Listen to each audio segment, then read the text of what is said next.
I'd like to thank you for watching this walk through Romans. Today is Tuesday.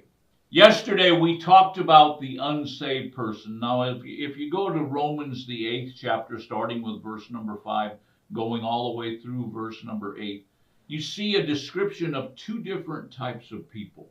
You see, first of all, what we talked about yesterday, a description of a person who is not saved. A person who has not turned over their life to the Lord Jesus Christ. By the way, salvation isn't dependent upon what you think. Salvation is dependent on who controls your life. Now, today, we're going to talk about that saved person. So we're going to go back to Romans, the 8th chapter, and we're going to go back to verse number 5, and this is what it says in verse number 5. It says it says, those who are according to the flesh set their minds on the things of the flesh, but those who are according to the Spirit. In other words, those who depend upon the Spirit of God, those who have a relationship, those who have come and are leaning upon the Spirit of God, they set their minds on the things of the Spirit. They are constantly thinking about what is going to produce life on the inside of them. Now let's move on to verse number 6.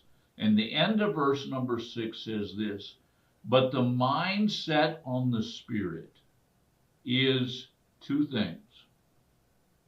The mind set on the Spirit is life and peace. You see, an unsaved person will never experience the life that God has for them.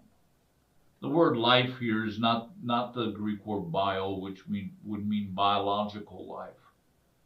The word life here is the Greek word zoe, and it means the God kind of life. When a person becomes a believer, what happens? Their mind has the ability to be set on things that will produce life. An unsaved person doesn't have that ability. We talked about the verse number 7, where the Apostle Paul says an unsaved person can't even do it. They don't have the power, actually, what the Greek says there. They don't have the power to change. But a saved person has the ability to set their minds on the things of the Spirit. And a mind set on the Spirit is, first of all, life. It's life. A mind set on the Spirit, or the fruit of setting your mind on the Spirit, is that you, as a person, begin to receive life, the Zoe kind of life. It's an absolute fullness of life. It's the life that God has intended for you. In fact, let me just say this word Zoe many times is related to what's called in the book of Revelation the tree of life. Just think about that. You as a believer, you have this option. And that is to take your mind and begin to set your mind on the things of God. And the result is life. Life, not just a dandelion growing out in the lawn, but a tree of life. The Bible talks about the tree of life in the book of Revelation. Go to your concordance, look it up. It's magnificent. The tree of life. Now, not only do we receive life, but as a believer, we receive peace. The greatest type of peace that a believer will ever have is the peace with God. You see, the Apostle Paul has got two contrasts here.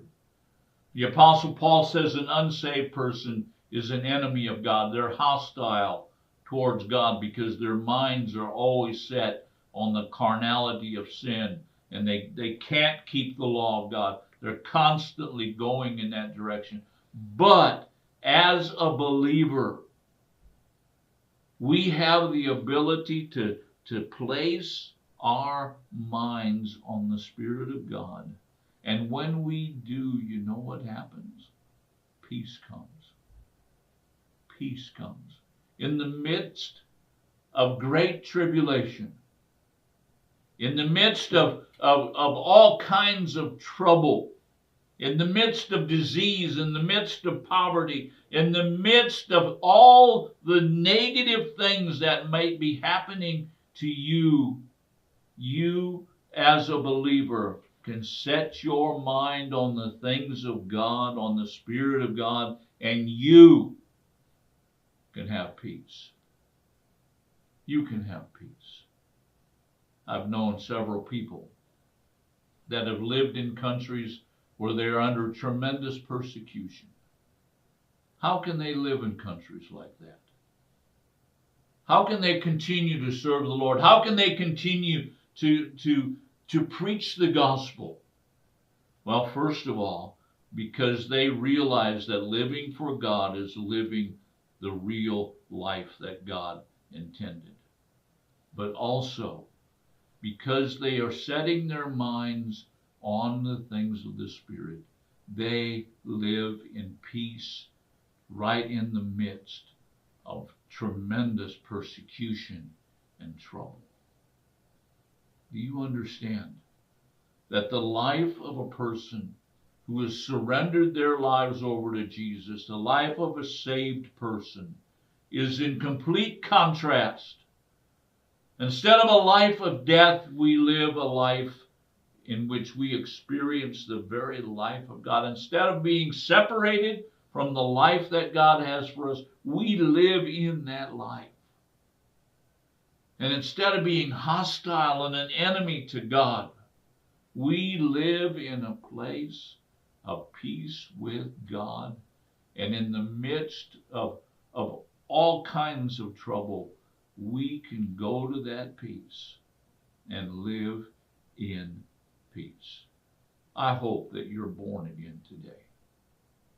I hope that you're calling Jesus the Lord of your life, because when you do that, you are setting your mind on the Spirit of God. We're going to continue our study in Romans tomorrow.